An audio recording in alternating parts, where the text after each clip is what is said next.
Welcome to another episode of AppSec Unlocked. I'm your host, Edwin Kwan, and today we have a fascinating topic to dive into, which is a fair approach to vulnerability patch prioritization.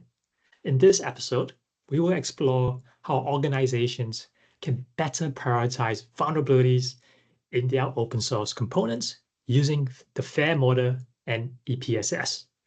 We're very lucky today because joining us is Denny Wan, who's an expert on fair analysis, who will share insights on this innovative approach. Denny, welcome to the show.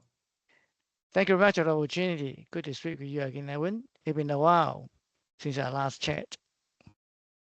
Yes, great to have you here, Denny. Let's start by setting a stage for our discussion. So organizations today are increasingly dependent on open source software, which comes with its own set of challenges. One significant issue is the sheer volume of known vulnerabilities. Many organizations find themselves overwhelmed, unable to patch all their vulnerabilities promptly. Traditionally, they have relied on system classifications like CVSS, which is the Common Vulnerability Scoring System, and they use those ratings to determine which vulnerabilities to patch first, working your way from critical down to high, medium, and then low. The CVSS standard for this scoring uses several metrics that approximately determines the ease and the impact of an exploit. However, it is found that this method has been inadequate. There's been studies done, and it shows that only about 5% of known vulnerabilities are actually exploited in the wild. Despite this, organizations continue to struggle with prioritizing because CVSS does not do this effectively, especially in predicting likelihood of exploitation. This inefficiency leads to wasted resources and an increased risk. Now that we've set the stage, Denny, who's an authority on the FAIR analysis, is going to help us understand how we can address this issue. So Denny, let's start with the basics. Can you explain what FAIR is and how it relates to vulnerability management? Yeah, Edwin, thank you for setting the scene and opportunity to speak with your audience. Now, FAIR, for those your audience who are not familiar with, it stands for Factor Analysis or Information Risk. The standard was created by a gentleman. His name is Jack Jones. Your audience might not be familiar with him. And he was a CISO at Nationwide Insurance in the US in the early 2000s. And he has also taken other CISO roles since then. And in early 2000, there was still very early on of the notion of cyber risk management. And so as you do, he go to the board and ask for budget to strengthen the cybersecurity protections. And rightfully so, one executive said, okay, Jack, you can have the money, is important. But what do we get for the money? If I give you the budget, how much risk would you reduce? Is it worth the money? And in fact, let's start with how much risk do we actually have? And Jack thought about it and said, look, well, reduce risk somehow. And yeah, we need to do it. And the secretary said, okay, well, what more can I say? Well, let's approve it. But Jack, as Jack is, he's not satisfied himself, right? And that's one of the problem is, you kind of question yourself and you're talking in the mirror. And he talked to himself in the mirror and said, Jack, you got to do better.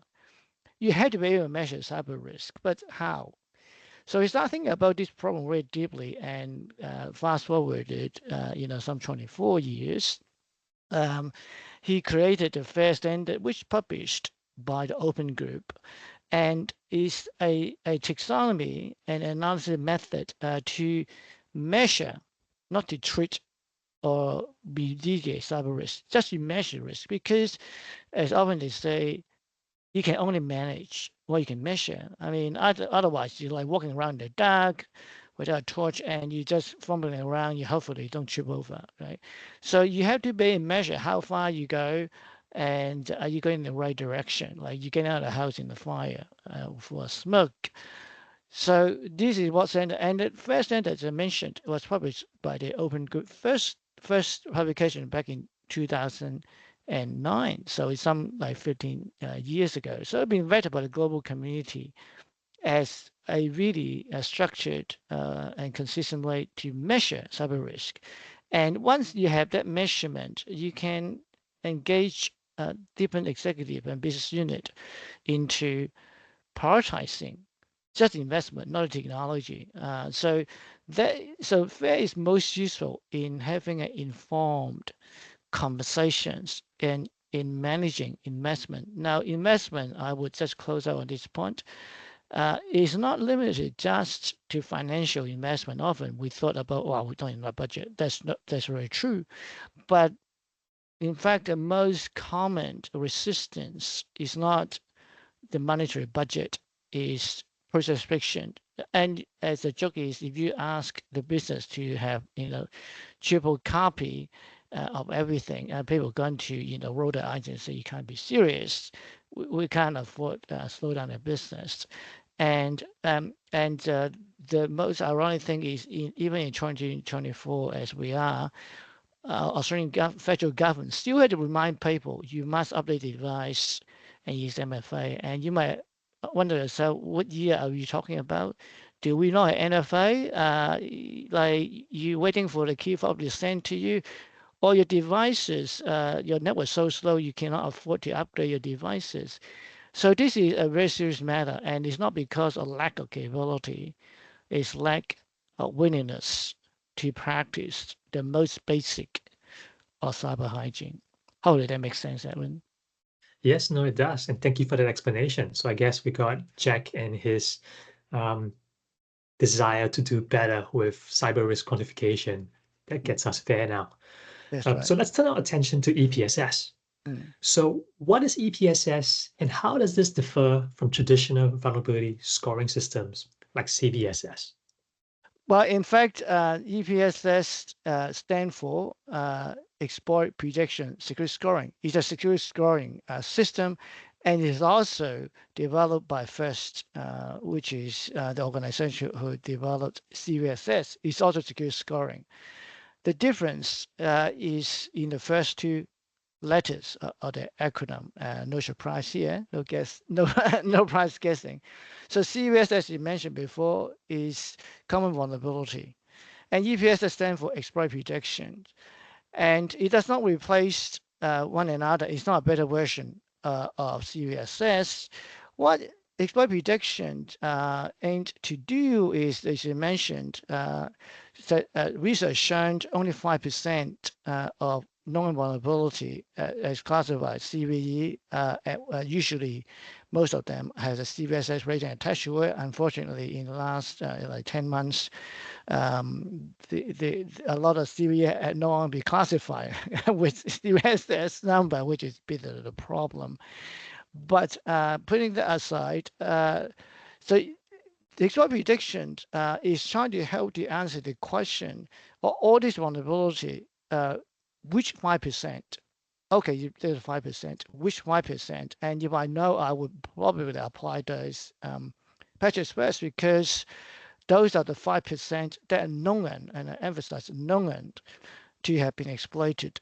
And EPSS specifically is looking at the 30 days historical window by collecting attack data from sensors around the world in the research partner they work with at first to identify which of those CVEs in the last 30 days and the rolling 30 days has been actually exploited, but didn't know whether it was successful. But that is in itself is a really starting point, because you can look at that and help your own prioritization decision process to determine which of those known exploited vulnerability are applicable to your asset. Because they are not asset specific, they just look at all attack patterns in the world. Then you can filter that against your own scan results and said, okay, this subset is applicable to our asset base, so we probably should look at the feasibility prioritizing those applications. Okay, that's really interesting. So it gives you that 5% of vulnerabilities that are exploitable based on the sensor data from the last 30 days. Only 30 So, days. Yeah. so interesting. So, how can organizations integrate both EPSS and FAIR to improve their vulnerability prioritization process?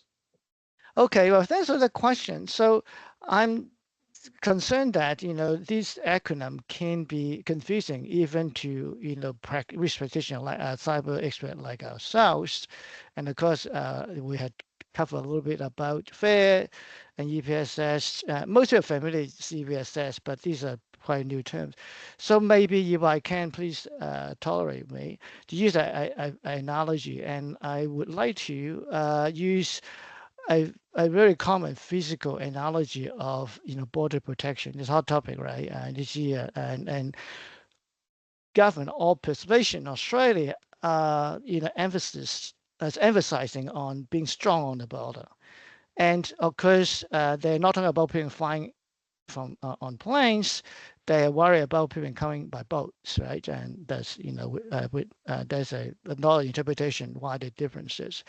And you talk about the 5% vulnerability as based on research on CVSS, and which is underpinned the EPSS algorithm. The analogy would be these like all shoreline are vulnerable, and of course you got perhaps security posts with people with binoculars, drones, and all that, as they do on the northern territory to watch for boats coming into Australian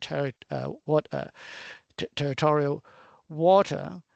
And it makes sense, but it was somewhat silly if you were to say that apply the same level of protection.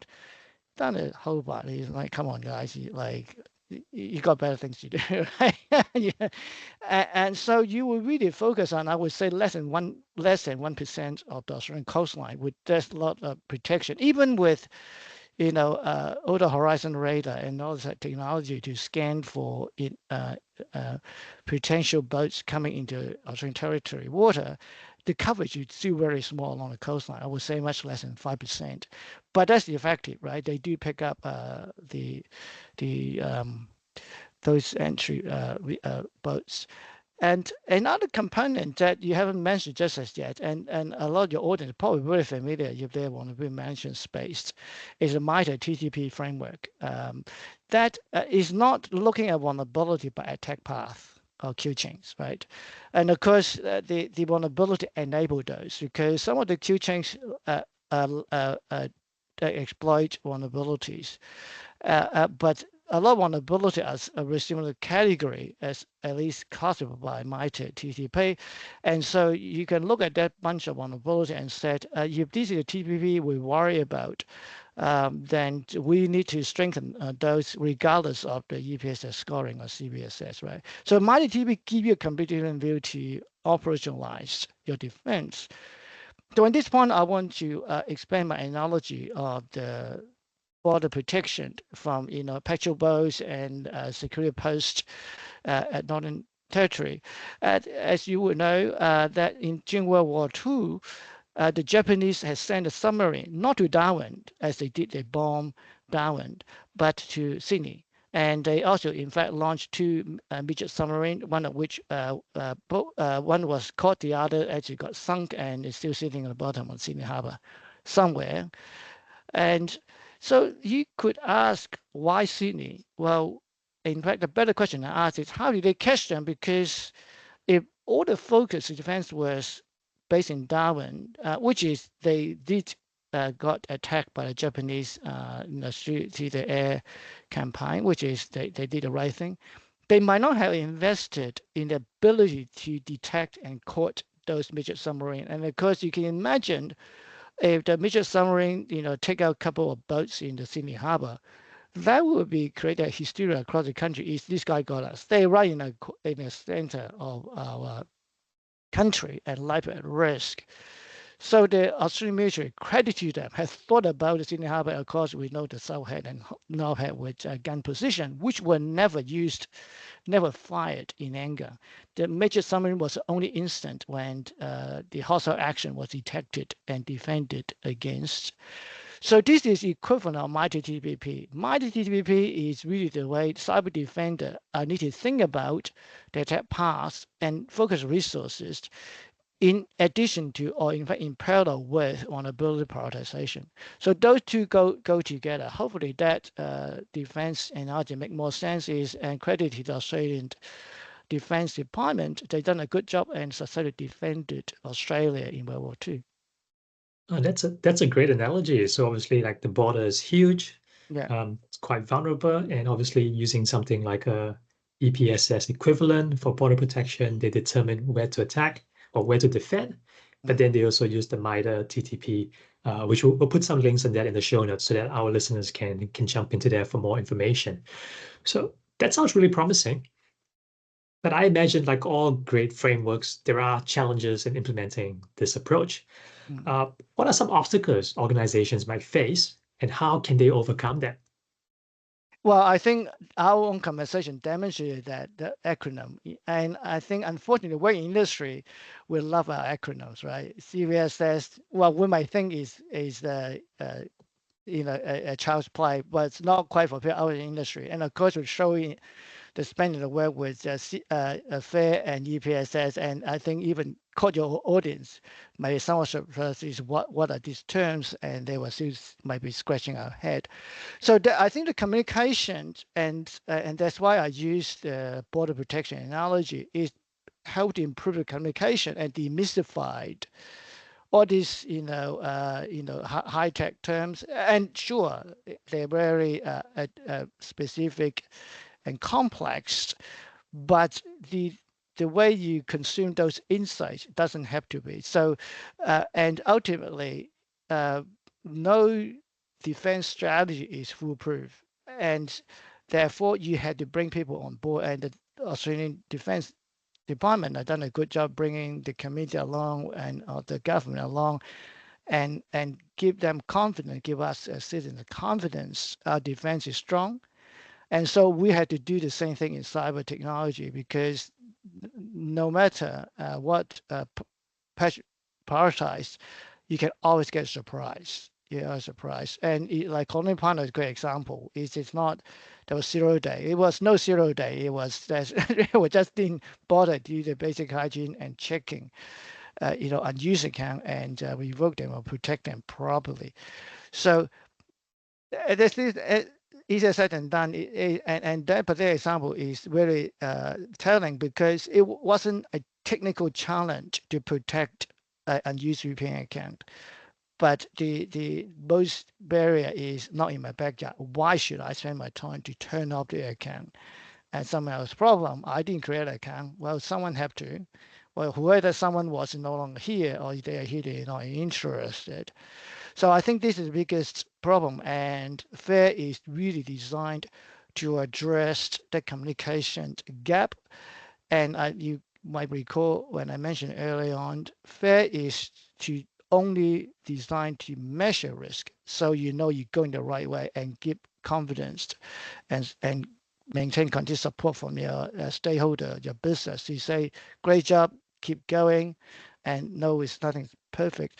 And I mentioned, I emphasized that FAIR does not help your risk mitigation or analysis. And that's important because those standards are already there. So the magic communication, particularly the business value of cyber defense, is what FAIR is for, and this is what I really help my community to practice.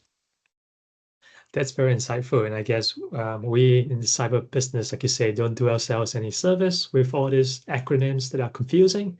And like you're saying, it always comes down to communication, awareness, Mm, and stakeholder buy-in. mm. Um, Very insightful on that. So as we start to wrap up, I'm curious about the future. Do you see the field of vulnerability prioritization evolving in the coming years, especially in relation with using FAIR, EPSS, and the MITRE TTP? Yeah, thank you for that the question. And I would just acknowledge that this very conversation you are facilitating, I had privilege to be in this conversation with you, is part of the communication program.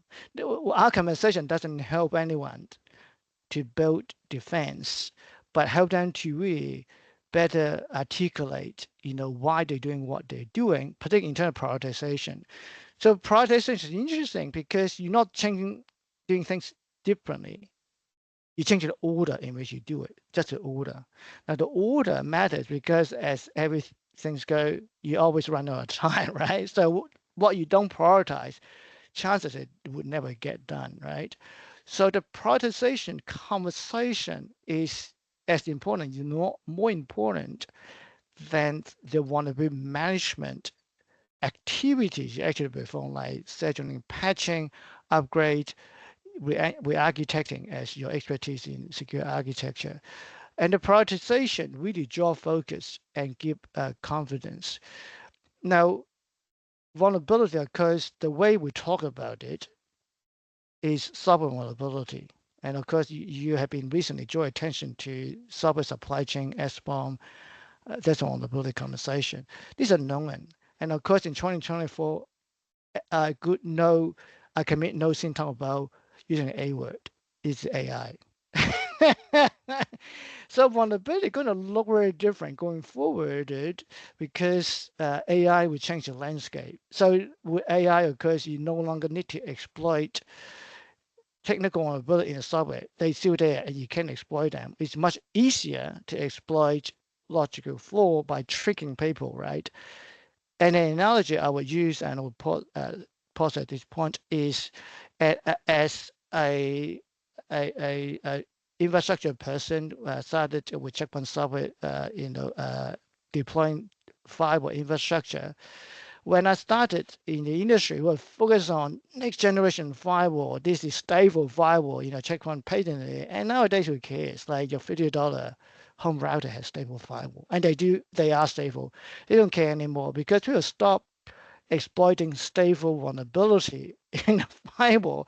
They just come to port 8443 and attack application level. So therefore, everyone, including Checkpoint, now move on to this what is called layer 7 firewall, where application firewall. So, we had to, as a defender, we need to live our game and really understand. That's why I mentioned about the mighty TPP. It's got to beat the bad guys as their own game because they are no longer just looking at exploitable vulnerability. They're looking at exploit path, find the easiest path of least resistance. And please share the link on our recent FAIR conference of the collaboration between the FAIR Institute and Mighty Ingenuity on applying FAIR to the Mighty TPP, the ATT and Mighty AT and CK framework to help cyber defenders to prioritize the defense informed by this attack path. Great. Oh, thank you so much for sharing that. I like what you said. It's about this framework or this approach. It's not about what needs to be done. It's about the order for which we need to do that. So that's really important. Yeah. Denny, thank you so much for sharing your expertise with us today, your insights into using FAIR, EPSS, the MITRE TPP for vulnerability prioritization has been valuable. Those resources you're going to share with me, I'm going to put them in the show notes so that all our viewers can listen to that. And to our listeners, thank you for tuning into AppSec Unlocked. I hope this episode has provided you with actionable insights to improve your organization's approach to vulnerability management. If you enjoyed this discussion, please subscribe to our podcast and leave us a message. And until next time, stay secure. Thank you. Thank you.